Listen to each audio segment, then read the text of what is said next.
지우고 싶은 세월의 흔적, 기미와 검버섯.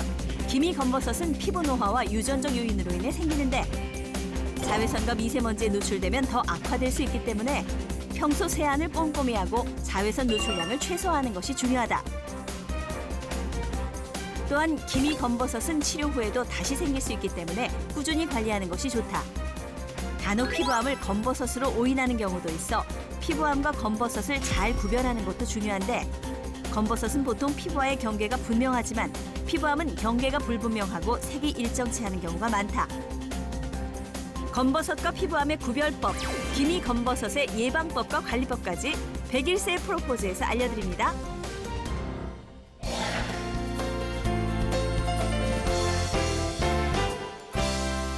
안녕하세요. 101세 프로포즈 아나운서 임수민입니다. 기미와 검버섯은 어쩔 수 없는 세월의 흔적이라고 하죠. 하지만 막상 기미 검버섯이 생기면 속상하기도 하고 또 어떻게 하면 감출 수 있을까 고민이 되는데요.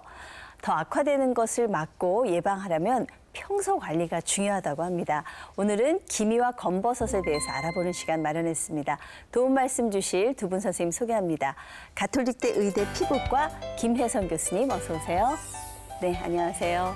자, 그리고 101세 프로포즈 주치의시죠. 정형외과 전문의 이수찬 선생님 함께 하셨습니다. 안녕하세요. 안녕하세요. 네.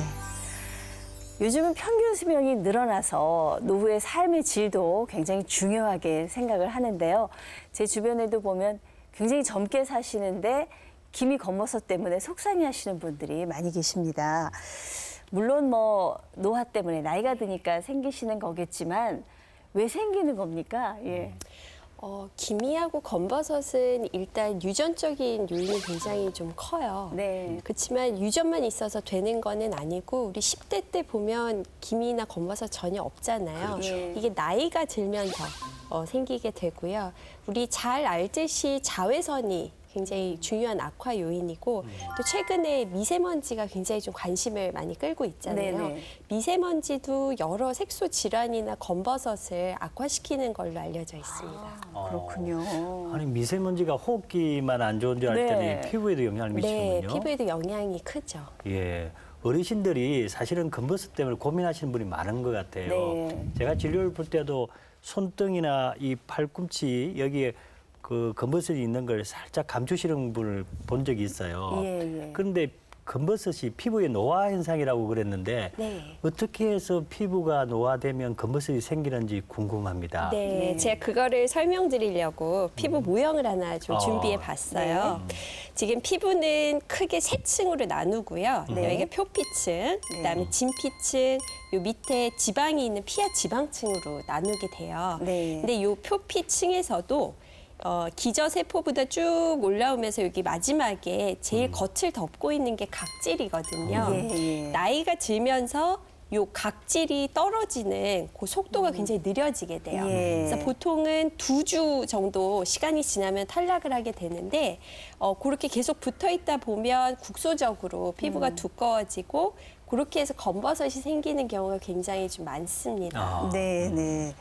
간혹 이게 검버섯인지 또 뭐 이 김인지 구분이 잘 안 된다는 분들 계시는데 각질이 좀 두꺼워진다고 얘기를 하셨으니까 네. 약간 그 갈색빛을 띠고 좀 두툼하게 올라오면 그게 검버섯이다. 검버섯인데요. 예. 이제 검버섯이나 기미가 우리가 다 갈색이니까 이게 네. 다 색소 질환으로 생각하는 경우가 많은데 네. 검버섯은 갈색으로 보이는 이유가 사실 각질이라든지 표피가 두꺼워져서 그런 거고요. 색소 세포가 이렇게 증가가 돼서 그런 거는 아니에요. 그래서 조금 다른 특징이 좀 있죠. 네네, 그렇군요. 예.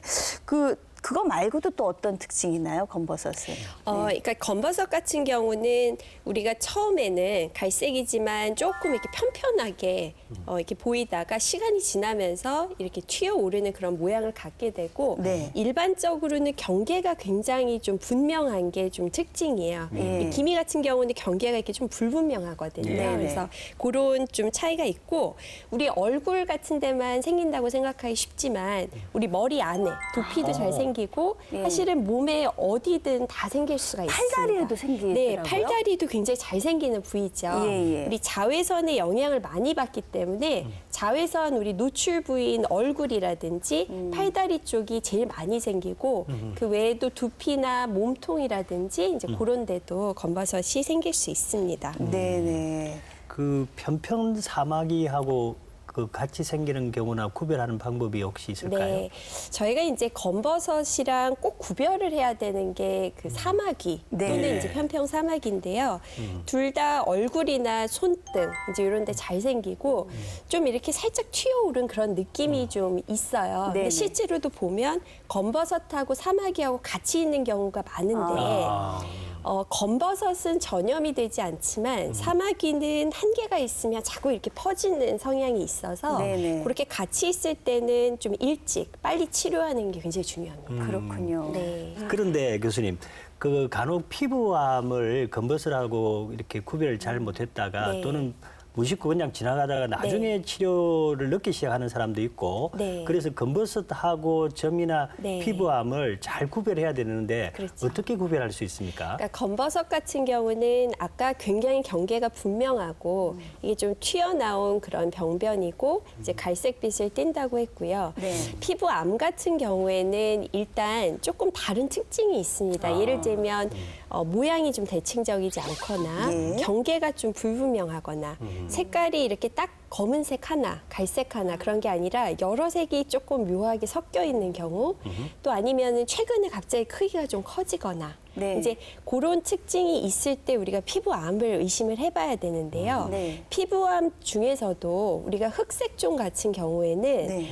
다른데 이렇게 전이하거나 좀 그래서 예후가 좋지가 않아요. 그래서 좀 일찍 발견하는 게 굉장히 좀 중요합니다. 네. 그래서 저희가 보통은 그 흑색종 같은 약간 검은색으로 점이 특히 한국 사람들은 손발에 잘 생기는데요. 그런 게 손발에 큰 점이 이렇게 보인다 그러면 네네. 일단은 피부과에 내원해서 한번 확인을 해보는 게 좋다고 말씀을 드려요. 네, 흑색종이 위험하다 이런 말씀을 하셨는데 그럼 피부암 중에서 흑색종 말고 또 다른 피부암도 있나요? 네, 크게 흑색종, 그다음에 네. 비흑색종으로 나누게 되고요.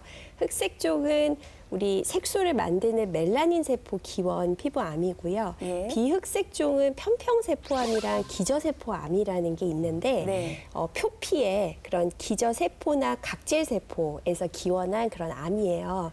근데 흑색종은 우리가 아무래도 색깔이 점처럼 조금 까맣거나 갈색을 띠게 되고 네. 비흑색종 같은 경우에는 색깔이 이렇게 피부색이거나 조금 붉으스름하면서 각질이 있고 또 주로 얼굴이라든지 이제 팔다리 같은 햇빛 노출 부위에 발생하는 게 좀 차이가 있습니다. 그러니까 네. 비흑색종은 주로 손바닥, 손가락, 발가락 그런 데 좀 많이 생긴다고 말씀드렸죠. 네. 두 개의 가장 큰 차이는 예후예요. 그래서 흑색종은 예후가 굉장히 좋지가 않아요. 전이도 잘하고 하기 때문에 저희가 의심이 될 경우에는 바로 피부과에 가서 진료를 보는 게 좋고 네. 우리가 초반에 발견을 해서 수술하고 이제 여러 가지 과정을 거치는 게 좋고 비흑색종 같은 경우에는 그 암만 병변만 제거하면 아무 문제가 없습니다. 네, 네. 비흑색종보다 흑색종이 더 위험하니까 빨리 발견하는 게 무엇보다 중요하겠네요. 네, 그렇죠. 그 검버섯도 레이저로 깎아내는 건가요? 어떻게 하는 건가요? 이제 검버섯 같은 경우는 아까 피부가 국소적으로 네. 각질이랑 표피층이 이렇게 두툼해진 거라고 말씀을 드렸잖아요. 네. 그래서 깎는 레이저로 저희가 이제 편편하게 만들게 됩니다. 그러면 레이저로 치료를 하자마자 편편해지고 색도 많이 옅어지는 게 특징인데요. 네네. 우리 검버섯 전체 다 이렇게 치료해서 많이 깨끗해져도 시간이 지나면 나이가 많이 또 들면 또 생겨요. 아, 또 왜냐면 그 자외선 때문에도 또 자극을 받고 또 나이 때문에 또 올라오기 때문에 네네. 그래서 치료를 하고 나서도 관리가 중요하다고 말씀을 드리는데요. 자외선 차단제도 좀 꾸준히 바르고 또 미백 연고 같은 것도 미리미리 좀 바르는 게 좋습니다. 예, 사실 검버섯뿐만 아니라 기미 때문에 고민하시는 분들도 굉장히 많은데 이 검버섯하고 네. 기미하고 어떻게 좀 차이가 있나요? 사실은 차이가 네. 꽤 큰데요. 네. 일단 검버섯은 우리가 각질이나 표피가 국소적으로 두꺼워지는 거라고 말씀드렸고 네. 실제로 색소가 증가한 거는 아니라고 말씀드렸어요. 기미는 반면에 멜라닌 색소가 갈색 색소가 우리 표피 요 맨 위층이나 진피층에서 이렇게 많이 보이게 되고요. 임상적으로는 눈으로 봤을 때는 조금 모호하게 옅은 갈색을 띠는 색깔이 우리 광대 부위라든지 이마라든지 눈물 선 따라서 이렇게 내려오는 식으로 예. 이렇게 보여요. 네. 근데 검버섯하고는 좀 다르게 경계가 좀 명확하지가 않고 색깔이 조금 흐릿하고 네. 그런 게 좀 특징입니다. 그렇죠. 기미는. 보통 기미는 여성분들 요 부분에 요 부분에 주로 그렇죠. 중점적으로 생기거든요. 예. 아니 그래서 기미가 예. 남자들은 별로 그 기미에 네. 대해서 이야기를 잘 안 하는데 여성분이 기미에 대해서 이야기를 많이 하고 걱정을 하는 것 같아요. 네. 아마 여성 호르몬하고 조금 관계가 있는 게 아닌가 의심이 되는데요. 네, 관련이 있는 걸로 알려져 있습니다. 그래서 기미는 실제로 여자분들이 더 많고요. 네. 이 기미가 폐경이 되면 우리 여성 호르몬 양이 많이 떨어지잖아요. 그러면 색이 좀 옅어집니다, 일부. 그렇지만 기미가 색깔이 폐경 후에도 완전히 다 없어지지는 않습니다. 기미를 없앨 때도 레이저 치료를 하는 것으로 알고 있는데 네. 검버섯하고는 조금 치료법이 다르죠. 다른가요? 네. 예. 기미는 색소가 쌓인 거기 때문에 우리가 색소 레이저로 치료를 하게 되는데 네. 기미는 재밌는 게 뭔가 세게 치료를 하면 이렇게 화를 내면서 올라와요, 색깔이. 오히려. 그래서 굉장히 이렇게 살살살살 달래가면서 치료하는 게 특징입니다. 그래서 색소 레이저로 살살살살 약하게 저희가 여러 번 치료를 하고 잘 치료가 안 되는 편이에요. 예. 그래서 레이저 외에도 저희가 먹는 약이나 미백 연고나 아니면 자외선 차단제 같은 걸 같이 복합적으로 좀 꾸준히 사용하는 거를 권장을 해요. 이렇게 기미 검버섯을 예방하거나 또 악화되는 것을 막기 위해서 우리가 평소 생활 속에서 어떤 것들을 실천하면 좋을까요? 우리 기미나 검버섯은 나이나 유전적인 것도 굉장히 영향이 크다고 말씀드렸지만 사실 네. 그 부분은 바꾸기가 좀 어려워요. 그렇지만 우리 자외선이라든지 미세먼지 같은 경우는 이제 노출량을 조금 줄여가지고 최대한 좀 예방할 수가 있어요. 네. 요즘 같은 경우 굉장히 미세먼지 심한 날에는 우리 마스크 같은 거 잘 쓰고 네. 가급적이면 너무 미세먼지 나쁨인 날은 외출을 좀 피하고요. 돌아오셔서 꼭 손부터 씻고 그다음에 얼굴 잘 이렇게 씻어주는 게 중요합니다. 미세먼지가 많은 시기에는 너무 기름진 화장품을 바르게 되면 이 먼지가 달라붙어서 이 모공을 막을 수가 있어요. 그래서 예, 예. 가급적이면 조금 가볍게 화장을 해주는 게 좋고요. 자외선은 항상 차단이 중요하죠. 그래서 자외선 차단제는 항시 발라주는 게 좋습니다. 아, 요즘 반짝반짝하는 화장 유행해서요. 아. 예, 또 주름 안 보인다고 파우더 잘 안 바르시는 분들이 있는데 그러면 미세먼지가 흡착이 잘 된다고 그러더라고요. 네. 이게 가급적이면 조금 건조하게 뽀송뽀송하게 유지하는 그런 가벼운 화장을 하는 게 좋습니다. 네, 네. 좀 반짝반짝하는 화장 잘 못 봐가지고요. 그 제가 뭐 네. 유수민 아나운서 아시지만 고혈압도 있고 눈도 별로 안 좋고 허리 목도 통증이 가끔 있어서 그럴 때도 어떨 때는 좀 엉거주춤 걷거든요. 좀 부끄럽습니다만. 아유, 좀, 예, 종합병원이시네요. 그런데 다행히 피부만큼은 제가 아마 유전적인 요인, 영향 때문에 예. 조금 자부할 만한데 20대, 30대는 제가 보습제나 이 적외선 차단제를 한 번도 발라본 적이 없습니다. 그런데 최근에는 저도 피부가 조금 신경이 쓰여서 뭐 숫자가 있으니까 숫자가 큰 게 좋은 게 아닌가 생각해서 큰 걸 찾게 되는데 교수님 어떻게 바르는 게 좋은 건가요? 지금 명칭부터 지금 적외선 차단제 그러셨는데 자외선 차단제. 그러네요. 자외선 예. 차단제고요. 예. 저희가 이제 대표적으로 이 노출되는 자외선이 UVB하고 UVA예요. 그래서 선크림을 보게 되면 예전 선크림은 우리 SPF 지수라고 해서 많이 적혀 있었는데 네. 요즘은 SPF 옆에 또 PA 지수라고 해서 같이 적혀 있는 경우가 많아요. 네. 이 SPF는 자외선 UVB를 차단하는 지수가 되고요. 네. PA 지수는 자외선 UVA를 차단하는 지수가 되는데 네. 숫자가 높거나 아니면 PA 지수는 플러스로 표시를 하거든요. 네. 그래서 플러스가 더 많을 경우에 더 차단력이 높다고 보면 돼요. 네. 저희가 무조건 굉장히 SPF도 숫자가 엄청 높고 PA 지수도 높은 것만 좀 찾는 경우가 있는데 네. 실제로는 SPF는 20에서 30 사이, PA 지수는 플러스로 하나나 2개 정도 이상이면 저희가 충분하다고 말씀을 드리고요. 네네. 자외선 B하고 A의 차이가 좀 궁금할 텐데 B 같은 경우는 피부 조금 이렇게 붉어지는 거, 화상을 좀 더 잘 유발하는 파장으로 보면 되고 자외선 A는 피부를 좀 타게 하는 그런 파장이에요. 근데 한국 사람들은 사실은 화상 입기보다는 타는 게 더 그렇죠. 걱정이 되죠. 그래서 네. SPF도 중요하지만 우리가 PA 지수도 꼭 꼼꼼하게 따져서 예. 선정하는 게 좋고 지수가 너무 크게 되면 너무 높게 되면 피부에 조금 자극이 있거나 백탁, 좀 하얗게 그렇게 바뀔 수가 있어서 네. 그러니까 적정한 지수를 사용하는 게 좋습니다. 어. 우리 외출하는 날에는 자외선 차단제뿐만 아니라 그걸로 좀 충분치는 않거든요. 그래서 양산이라든지 모자라든지 선글라스라든지 그런 걸로 같이 2중, 3중으로 차단하는 게 중요합니다. 네. 오늘 설명을 굉장히 잘 해주셨어요. 저도 예전에는 자외선 차단제 살 때 그 SPF 지수만 봤는데 요즘은 그 PA라고 돼서 옆에 더하기 표시된 거를 보는데 색소 침착이 걱정이 되시면 사실 그 PA 지수가 더 중요할 그렇죠. 수도 있겠다는 생각이 듭니다. 이 밖에도 기미와 검버섯 관련해서 궁금한 점들 많으실 텐데요. 오늘도 친절한 진료실 시간 준비했습니다. 먼저 질문부터 살펴볼게요. 첫 번째 질문입니다. 채소, 과일 같은 비타민C 함유 식품을 섭취하면 실제로 피부 건강에 도움이 되는지 질문 주신 분들 계셨습니다.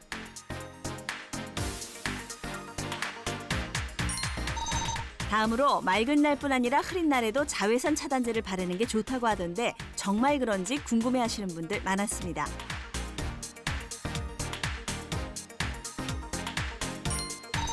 마지막으로 흰색 옷이나 모자를 착용하면 자외선을 차단하는 데 도움이 된다고 하던데 실제로 효과가 있는지 질문 주신 분들 계셨습니다.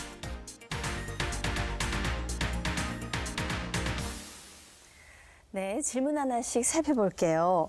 자외선 차단을 위해서는 검은색보다는 흰색 옷이나 모자를 착용하는 게 더 효과적인지 궁금해하신 분들 계셨는데 이런 얘기 보통 많이 하잖아요. 네, 우리 보통 더운 날 검은색 옷 입으면 좀 이렇게 더 덥고요. 흰색 옷 입으면 좀 시원한 느낌이 있잖아요. 그렇죠. 실제로 흰색 자체가 자외선을 좀 이렇게 반사시키는 효과가 있기 때문에 우리가 여름날 아니면 자외선 지수가 좀 높은 날은 흰색 옷이나 흰색 모자를 착용하는 게 좋고 그것만으로는 부족하기 때문에 당연히 기본적으로 자외선 차단제, 또 선글라스, 양산이나 모자 같은 것도 보조적으로 사용하면 좋습니다. 그렇군요. 두 번째 질문은 햇빛이 강하지 않는 흐린 날에도 자외선 차단제를 바르는 게 좋다던데 사실은 이게 흐린 날에는 자외선 차단제 안 바르도 되지 않을까 그런 생각이 드는데요. 그러니까 왠지 굉장히 좀 안심이 되잖아요. 예. 네. 흐리고 하면.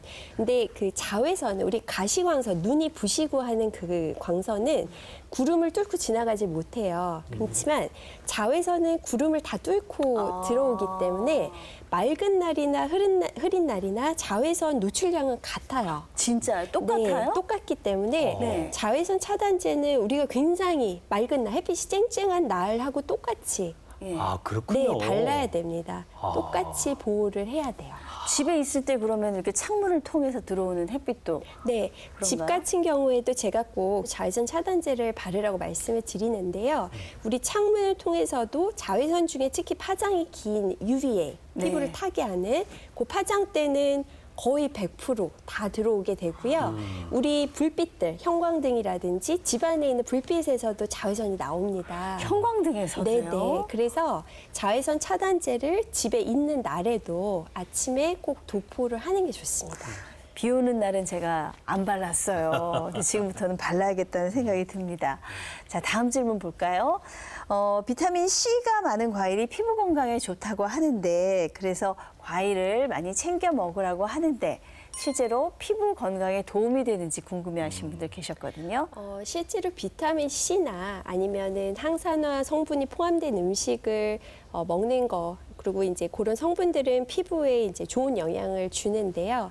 우리가 굉장히 많은 양을 먹기 전에는 네. 먹어서 피부에 도달하는 양은 그렇게 많지는 않아요. 그렇지만 전반적인 몸의 어떤 균형이나 건강을 위해서 그런 제철 과일이라든지 채소를 먹는 거는 좋고 또 물도 충분히 마시는 게 전반적인 피부 건강에는 좋습니다. 너무 크게 음식을 통해서 기대를 하는 거는 좀 피하는 게 좋습니다. 네, 그렇군요. 마지막으로 피부 건강, 특히 기미 검버섯 관련해서 저희가 어떤 것들을 기억해두면 좋을까요? 우리 아까 피부암 감별에 대해서 잠깐 말씀드렸는데요. 네.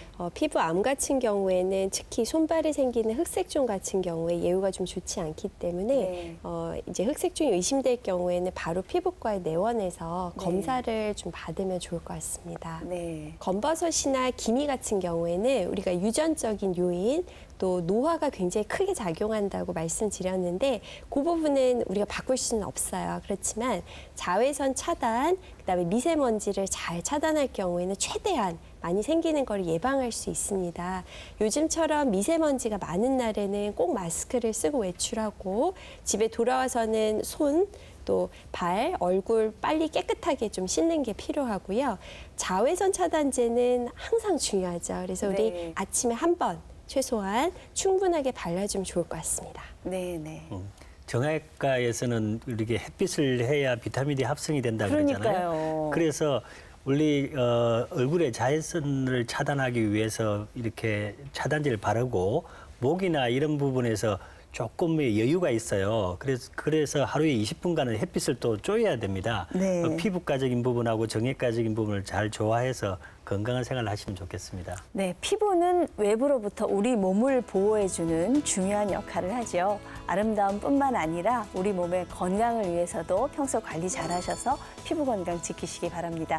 함께해 주신 여러분 감사합니다. 저희는 다음 시간에 더 건강한 모습으로 찾아뵙겠습니다.